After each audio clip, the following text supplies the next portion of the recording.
전능하사 천지를 만드신 하나님 아버지를 내가 믿사오며 그 외아들 우리 주 예수 그리스도를 믿사오니 이는 성령으로 잉태하사 동정녀 마리아에게 나시고 본디오 빌라도에게 고난을 받으사 십자가에 못 박혀 죽으시고 장사한 지 사흘 만에 죽은 자 가운데서 다시 살아나시며 하늘에 오르사 전능하신 하나님 우편에 앉아 계시다가 전리로서 산자와 죽은 자를 심판하러 오시리라. 성령을 믿사오며 거룩한 공회와 성도가 서로 교통하는 것과 죄를 사하여 주시는 것과 몸이 다시 사는 것과 영원히 사는 것을 믿사옵나이다. 아멘. 찬송가 495장입니다. 찬송 495장입니다. 익은 곡식 거둘 자가 없는 이때에 누가 가서 거둘까? 내가 어찌 게으르게 앉아 있을까? 어서 가 잡아들어 보내주소서.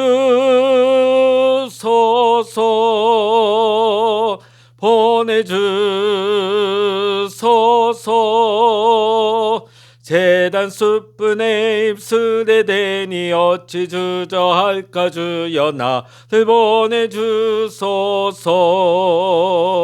주가 두루 다니시며 일꾼 부르나 따르는 자 적도다. 보라 주의 사랑하는 익은 곡식을 어서 거두러 가자. 보내주소서.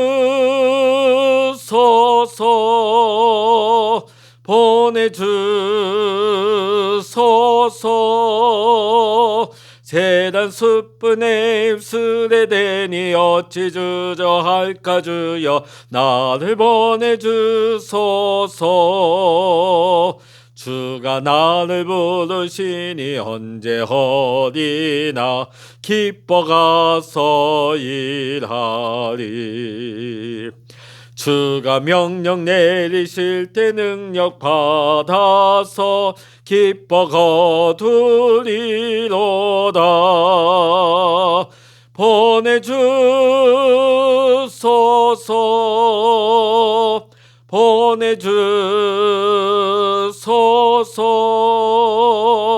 제단 숯불에 입술에 대니 어찌 주저할까? 주여 나를 보내주소서. 아멘. 이 시간 우리에게 주시는 하나님의 말씀 마가복음 1장 14절부터 20절까지입니다. 마가복음 1장 14절로부터 20절까지 같이 읽겠습니다.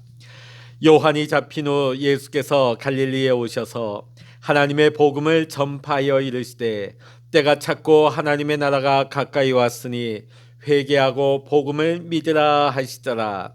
갈릴리 해변으로 지나가시다가 시몬과 그 형제 안드레가 바다에 금을 던지는 것을 보시니 그들은 어부라. 예수께서 이르시되 나를 따라오라. 내가 너희로 사람을 낚는 어부가 되게 하리라 하시니 곧 그물을 버려두고 따르니라. 조금 더 가시다가 세베대의 아들 야고보와 그 형제 요한을 보시니 그들도 배에 있어 그물을 깁는데 곧 부르시니 그 아버지 세베대를 품꾼들과 함께 배에 버려두고 예수를 따라가니라. 아멘. 할렐루야. 오늘 이 아침에도 함께 기도하시는 우리 사랑하는 모든 믿음의 성도 여러분과 여러분의 가정과 여러분의 생업의 현장 위에 오늘도 하나님의 크신 은혜와 평강의 축복이 함께 하시기를 주의 이름으로 간절히 축원합니다. 우리는 주위에서 성공하는 사람들을 보게 되면 그들에게 분명한 공통점을 보게 되어집니다. 그들은 삶의 목표와 초점이 분명한 사람들이다 하는 것을 보게 됩니다. 자, 오늘 이와 같이 우리 예수님의 삶도 분명한 초점이 있으셨습니다. 자, 우리 주님의 삶의 초점은 무엇이었겠습니까? 그것은 바로 복음을 전파하시는 것이었습니다. 오늘 우리가 함께 읽은 본문의 말씀 14절에 보면 요한이 잡힌 후 예수께서 갈릴리에 오셔서 하나님의 복음을 전파하여 라고 말씀하고 있습니다. 주님이 전하신 복음 전파의 핵심 내용은 무엇입니까? 15절의 말씀을 보십시오. 가라사대 때가 찼고 하나님 나라가 가까웠으니 회개하고 복음을 믿으라 하시더라. 때가 찼고 하나님 나라가 가까이 왔다는 것입니다. 여기서 말하는 하나님 나라는 하나님 계신 천국이지요. 자, 그런데 우리는 천국하면 어떤 장소적인 이미지만 떠올리기 쉽습니다. 그러나 이 천국의 진정한 의미는 주님이 다스리는 나라입니다. 내가 처한 상황이나 내가 사는 환경과 상관없이 주님이 거하시는 곳, 주님이 다스리시는 곳이라면 그곳이 천국이 된다는 것입니다. 저 우주 저편에 저 높고 높은 하늘 저 위에 있는 곳이 천국이 아니라 오늘 내가 어떤 상황이나 어떤 환경에 거하든지 간에 그곳에 주님이 거하신다면, 그곳에 주님이 함께 하신다면 그곳이 천국이라는 것이죠. 우리가 찬송가에 보면 이런 가사가 있습니다. 높은 산이 거친 들이 조막이나 궁궐이나 내 주 예수 모신 곳이 그 어디나 하는 나라. 그렇습니다. 항상 예수님을 내 마음속에 모시고 예수님이 나의 왕이 되셔서 예수님이 다 나를 다스리신다면, 내가 없는 가운데 산다 할지라도, 내가 슬픔의 삶을 살고 있다 할지라도 그곳은 천국이요, 그곳에 살아가는 우리의 삶은 천국의 삶이 되는 줄로 믿습니다. 오늘 주님께서는 복음 전파가 삶의 초점이었고 최대의 목표가 되셨습니다.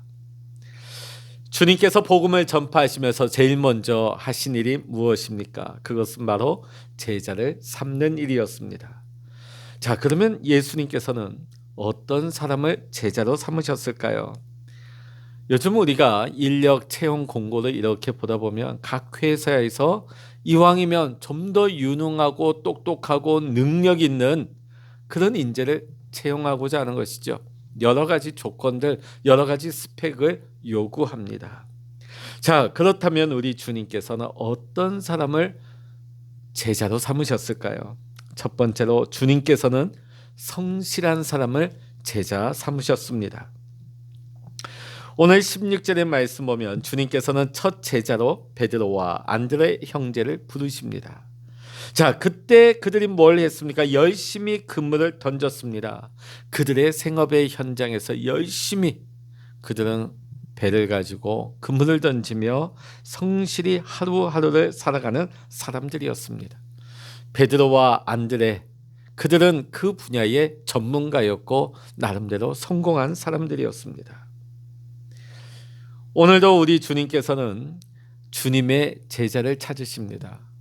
세상이 요구하는 것처럼 잘생기고 능력 있고 위대한 일 잘하는 사람을 찾는 것이 아니라 평범한 가운데서도 자기 맡은 일에 성실한 사람, 성실하게 자기의 주어진 바를 감당해내는 그런 사람을 주님께서는 제자 삼으시는 것입니다. 우리 한국교회 가운데 잘못된 인식이 하나 뿌리 내린 게 있습니다. 사업하다가 망하면 주의 종이 되고, 또 재정적으로 실패하게 되면 신학교 가고, 병들면 신학교 가고. 물론 하나님께서 요나와 같이 또 시련과 연단 가운데서 하나님의 부르심을 있었지만은 세상으로 나갔던 사람들 다시금 부르는 그 과정 가운데 어려움을 통해서 하나님의 부르심을 깨닫게 하시는 경우 물론 있습니다. 자, 그런데 그런 경우보다도 하나의 도피처가 되는 거예요. 사업하다가 안 되면, 망하면 신학교 가고, 가난해지면 신학교 가고, 병들면 신학교 가고. 우리가 아는 유명한 코미디언 중에도 보니까 사회적인 지탄을 받고 그가 하는 본업이 무너지고 나니까 얼마 뒤에 보니까 목회자로 변신되어 있는 거예요. 저는 그런 걸 보면서 그분의, 모르겠습니다. 그분을 제가 다 평가할 수는 없지만은 하나님의 진짜 부르심이 있었는가? 아니면 세상에서 무너진 자기의 삶의 영역을 이 목회자라고 하는 이 영역을 통해서 다시 한번 자기의 또 다른 삶의 근거지를 일으켜 세운 것이 아닌가 하는 생각이 들었습니다. 자, 오늘 우리가 본문의 말씀 보면 주님은 제자를 부르실 때에 세상 일에 실패한 사람들을 부르신 것이 아니었습니다. 자기의 맡은 바에 충성하며 성실한 사람, 그 분야의 전문가를 부르셨습니다. 그 일 하다가 실패한 사람을 부르신 게 아닌 것이죠. 오늘날 한국 교회가 이렇게 쇠퇴하고 무너진 데는 교회 목회자들의 책임도 크다고 저는 봅니다. 그 중에 하나는 한국 교회 목회자들의 뭘까요? 역량이 너무나 한참 미달인 경우. 그러다 보니까 온갖 사회 구설수 문제를 일으키는 경우가 많죠. 여러분, 세상에서 성공하지 못하고 성실하지 못하고 실패한 다음에 주의 종이 되겠다고 나온 거예요. 그러다 보니까 교회가 뭡니까? 교회가 또 다른 일터가 되는 겁니다. 그곳에서 성공하려고, 그곳에서 자기의 역량을 보여주려고, 물량주의를 채우려고, 자기의 실패를 딛고 일어서는 그 과정으로 교회를 삼는다는 것이죠. 또 일을 하다가 일을 잃어버린 사람들이 교회를 일터로 삼는 경우가 있었던 것입니다. 물론 다 그렇다는 것이 아니에요. 신학교 올라오는 우리 젊은 학생들도 마찬가지입니다. 신학생들도 유능하고 공부 잘하고 똑똑한 학생이 더 내 삶을, 하나님 내게 주신 역량과 달란트를 하나님 앞에 쓰임받겠다, 그렇게 헌신하고 하나님 앞에 나오면 얼마나 좋습니까? 그런데 공부 안 되고 대학 못 갈 것 같고, 대학은 가야 되겠고, 그래도 다니는 교회 보니까 목사님 어느 정도 사는 것 같고, 그러니까 신학교 아무 생각 없이 오는 친구들이 없잖아 있는 것을 봅니다. 제 친구 목사님 중에 한 분은요, 굉장히 제 옆에 고등학교를 다녔습니다. 그 학교에서 굉장히 공부 잘하는 똑똑한 친구였어요. 그래서 서울에 있는 좋은 학교 얼마든지 갈 수 있습니다. 그런데 제 친구는 일찌감치 하나님 앞에 자신의 삶을 헌신하고 충성하겠다, 하나님 앞에 내 삶을 드리겠다, 그 마음을 작정하고 하니까 끝까지 묵묵하게 맡은 일에 충성하고 목회 현장에서 성실한 모습을 지금까지도 변함없이 보이는 것을 저는 보고 있습니다. 오늘 여러분, 내가 뭔가 하다가 막히면 내가 주님의 일 해야지, 그거 아닙니다. 오늘 실패한 사람보다 성실하고 성공적인 사람들이 오히려 예수님의 사명자가 될 수 있어야 합니다. 내 사업이 잘 나가고 내 인생이 상승할 때에 그것을 과감하게 내려놓고 그것을 포기하고 주의 종으로 나갈 수 있다면 그 얼마나 진정한 사명자인 모습이라 하겠습니까? 오늘 근데 세상 사람들은 잘 나갈 때는 포기하지 않아요. 자기 하던 일을 내려놓지 않습니다. 더 붙잡죠. 그러다가 실패하면 사명받았다고 나가는 것이죠. 그러다 보니까 세상 사람들도 비아냥거립니다. 갈 데 없어서, 할 거 없어서 목회자 한다고. 그러나 그렇지 않습니다. 오늘 본문의 말씀 보면 주님께서는 12제자 중에 가장 핵심 제자 4명을 오늘 부르십니다. 그들이 예수님을 만날 때 그들은 성실하게 그들의 삶의 현장에서 최선을 다해서 사는 자들이었습니다. 예수님께서는 그들을 부르셨습니다. 세상에서 할 거 없는 사람, 실패한 사람, 그런 사람을 부른 것이 아니라 주어진 일에 성실함으로 충성을 다하는 자를 예수님께서는 부르셨다. 오늘 우리가 예수 믿는 사람으로서 목회자뿐만이 아니라 우리 성도들도 마찬가지입니다.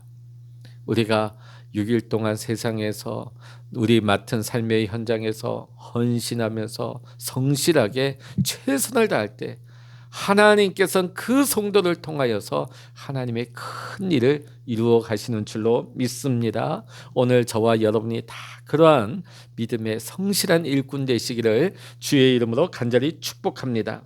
두 번째, 주님은 버릴 줄 아는 순종의 사람을 제자로 세우셨습니다.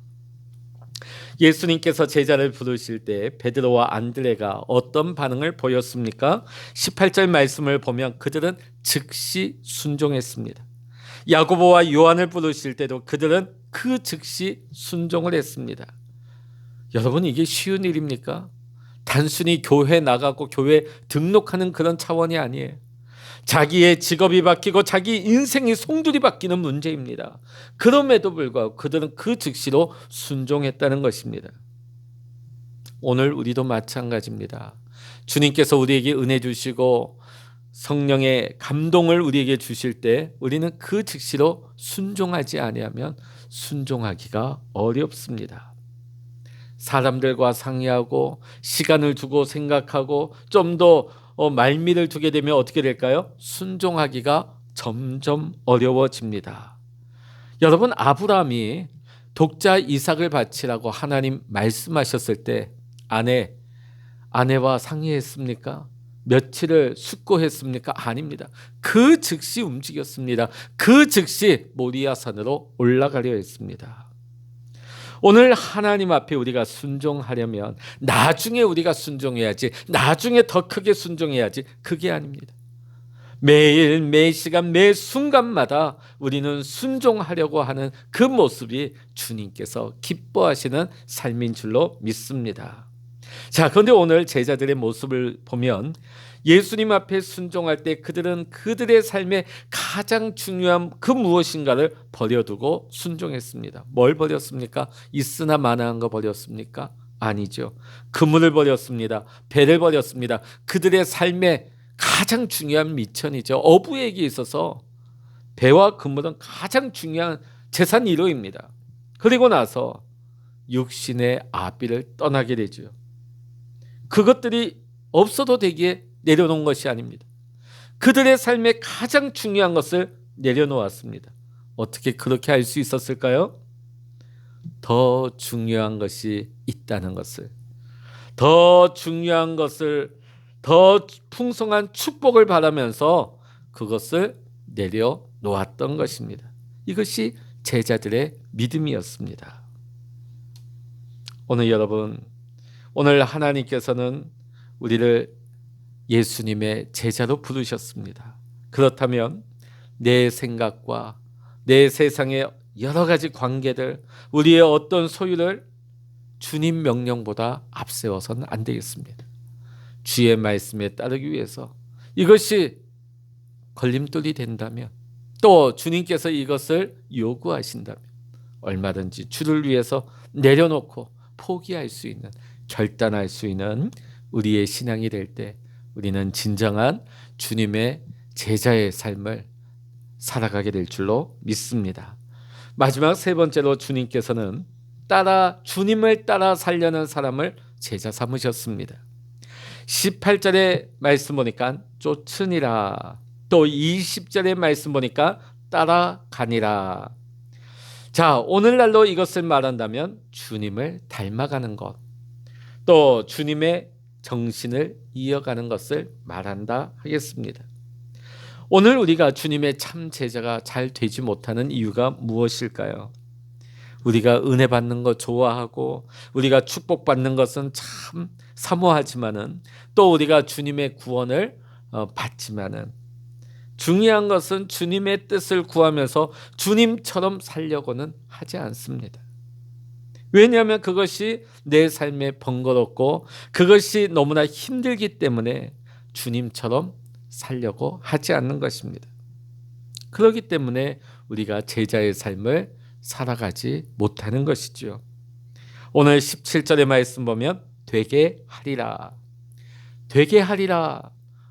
어떤 뉘앙스가 느껴지십니까? 예수님을 따라 나선다고 해서 그 즉시로 사람 낚는 어부가 되는 것입니까? 그렇지 않습니다. 오랜 훈련과 연단의 과정을 거쳐서 숙성되고 변화되어야만 사람 낚는 어부고 예수님의 참제자가 될 수 있는 것입니다. 구원은 한순간에 이루어지지만 제자는 하루아침에 만들어지는 것이 아닙니다.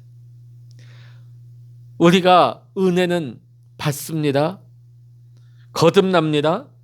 주님을 영접할 때 순간적으로 이루어집니다. 그러나 제자는 그 순간적으로 바뀌는 것이 아닙니다. 참 제자는 성화의 과정을 지나게 됩니다. 다듬어집니다. 연단을 통과합니다. 성숙의 시간을 가지게 되어집니다. 제자는 태어나는 것이 아니라 제자는 만들어지는 것입니다. 왜 우리가 구원받았지만 계속해서 우리가 말씀을 듣습니까? 그것은 바로 예수님의 요구하시는 제자로 세워지기 위함입니다. 오늘 말씀을 맺겠습니다. 주님께서 우리를 구원하신 이유는 단순히 구원만 주시기 위함이 아닙니다. 구원받고 천국 가라고만 우리를 구원하신 것이 아닙니다. 우리가 교회 다니는 것으로 만족하고 끝나서는 안 될 이유가 여기 있습니다. 예수님은 우리를 제자로 부르셨습니다. 주님께서는 우리를 제자로 살기를 원하십니다. 제자가 된다는 것이 무엇입니까? 영적인 삶을 사는 거예요. 하나님 나라의 천국의 가치관을 가지고 이기적인 삶을 사는 것이 아니라 이타적인 삶을 사는 것입니다. 사람 낚는 어부의 삶을 사는 것이 예수님의 제자의 삶인 것입니다. 우리를 이렇게 쓰시기 위해서 예수님의 우리를 부르셨습니다. 우린 날마다 예수님의 이 부르심 앞에 응답하며 살아야 할 것입니다. 사랑하는 성도 여러분, 오늘도 내게 맡겨주신, 내게 주어진 모든 일에 최선을 다하고 성실하게 살아갈 수 있는 우리 모든 믿음의 성도님들 되시기를 바랍니다. 또 하나님을 위해서는 내게 가장 중요한 것, 이거는 놓을 수 없어 하는 그것이라도 순종함으로 내려놓을 수 있는 우리 모든 믿음의 성도님들의 믿음의 결단이 세워지기를 원합니다. 또한 평생 우리가 주님을 따라 살아가는 사명자의 자세를 가지고 살아가야 할 줄로 믿습니다. 오늘도 저와 여러분이 예수 그리스도의 거룩한 제자로서의 구별된 삶, 거룩한 삶, 제자의 삶을 살아갈 수 있는 우리 모두가 될 수 있기를 이 시간 주의 이름으로 간절히 축원합니다. 기도하시겠습니다. 할렐루야. 하나님 아버지, 예수님께서는 오늘 제자들을 부르실 때에 자신의 맡겨진 일에 성실함으로 최선을 다하는 사람을 부르셨습니다.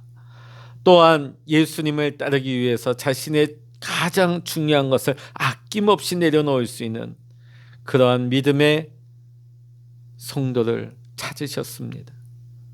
또한 예수님을 따르기 위해서 끝까지 예수님만을 쫓을 수 있는, 예수님을 따라갈 수 있는 순종의 사람을 부르셨습니다.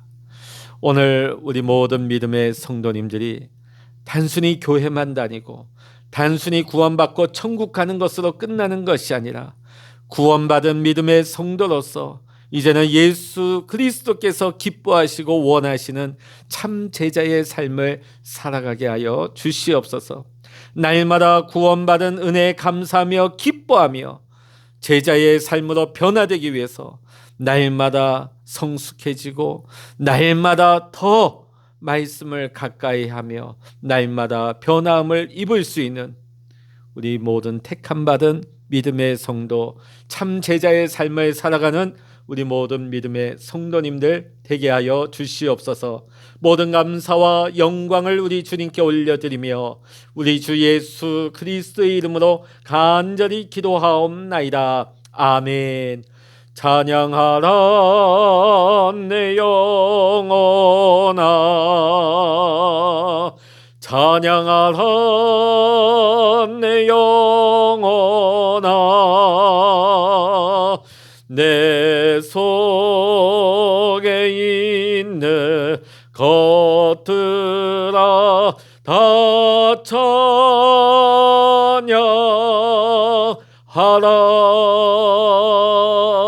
기도하라 내 영혼아,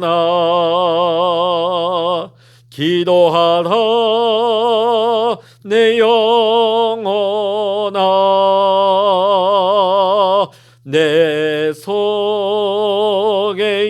있는 것들아 다 기도하라.